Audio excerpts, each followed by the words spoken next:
President Trump returning to office has of course left a lot of confusion, a lot of concern. He promised through the campaign and in the early days of his second administration that the war would end the first day. Well, of course, that was obvious it didn't. And so, like the reality show that we all live through every day, the themes, the narratives, the plot lines changed. Philip Reeker is a former Assistant Secretary of State for Europe and an ambassador formerly to Britain, recently, 2021 to 2022, and now a partner at the global advisory firm DGA, that's Albright Stonebridge Group. Hello to you, Philip. How are you, John? I'm very well. Thank you so much for joining us. I mean, I hear a great deal, and it's not hard to see why, about frustration with President Trump for not acting already against Putin, to put pressure on Putin to come to the negotiating table, and instead, apparently, just buying his excuses and letting those excuses keep on coming. I mean, is that frustration entirely justified in your view? Because I hear a contrary view that Donald Trump will come round and put pressure on Putin. Do you believe that? Well, it's a complicated situation, as are most of these things, ever since Putin launched this war, John. Over 3 years ago, when I was actually based in London, leading our mission there. I think, first of all, Putin launched the war on an illusion somehow that Ukraine wasn't a real nation. They weren't going to fight for their sovereignty. We all were concerned that it would be over in a matter of days. And of course, the Ukrainians have shown this remarkable resilience, this determination. And I think they are confident that they can continue fighting even without the same level of American support. Yeah. President Trump returning to office has of course left a lot of confusion, a lot of concern. He promised through the campaign and in the early days of his second administration that the war would end the first day. Well, of course, that was obvious it didn't. And so, like the reality show that we all live through every day, the themes, the narratives, the plot lines changed. First, we were looking at Greenland and the Panama Canal and, threatening our neighbor, Canada.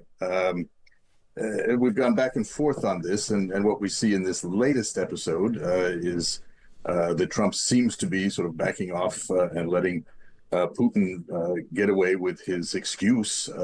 Putin saying yesterday, of course, that eliminating the root causes of the crisis is what mattered to him. Yes. That's an excuse for continuing his maximalist position. It's typical Russian negotiating tactics, or rather, really a stalling tactic. We'll have to wait and see. Today in Washington, the president is focused on the theater of dealing with the budget bill.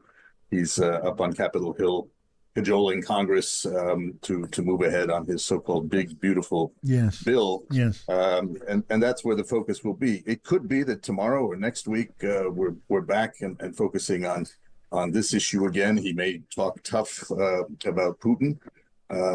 He may come after Zelensky again, which we've seen. It's just very hard to predict because it really jumps from one narrative to another. Yeah, Philip, I read a really persuasive argument in the Wall Street Journal today. It was the perception of the Trump doctrine on America's place in the world, which came down to this: make money for America and make a few millions and billions for himself, and forget about ideology, forget about the shared principles that have guided America and allies for so very long. I've got to say that sounded a pretty accurate analysis to me. Would you agree with that? And would a lot of Americans simply say, yeah, fair enough, let's go with that?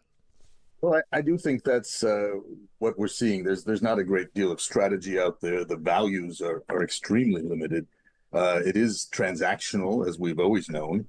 It was under the first Trump administration, at which I served as Assistant Secretary of State for Europe for the last 2 years of that, before Secretary Blinken sent me to London. And that's what we've known. Everything is a deal. We saw that very much in the Middle East last week, where President Trump had this seemingly triumphant, glittering visit amongst the countries of the Gulf. It was all about deals. It was all about airplanes. It was truly sort of gold-plated. The deals perhaps didn't reach quite the level that we heard or what was promised, but that is very much the priority. I'm not sure Americans are actually comfortable with that broadly. And as you know,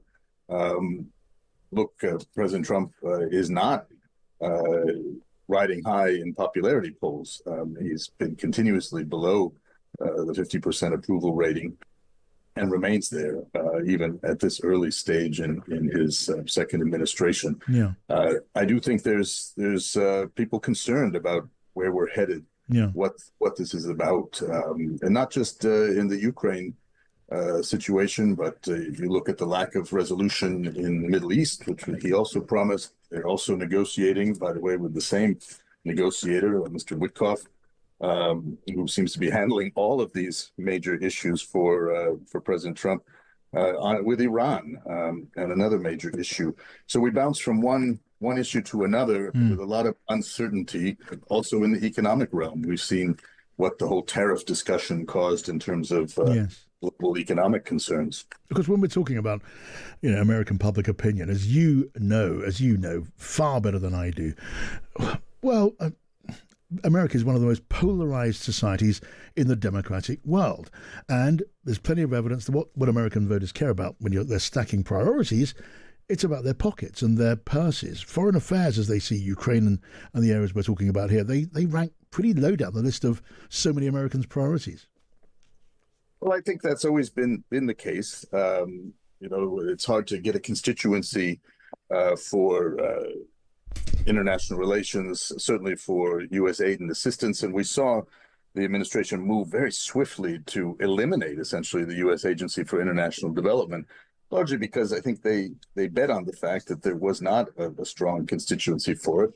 They have complete control over the Republican majority in Congress, in both houses of our Congress. And so those steps have been able to be taking place. These are really sort of epical, generational changes just in the first few months of this administration.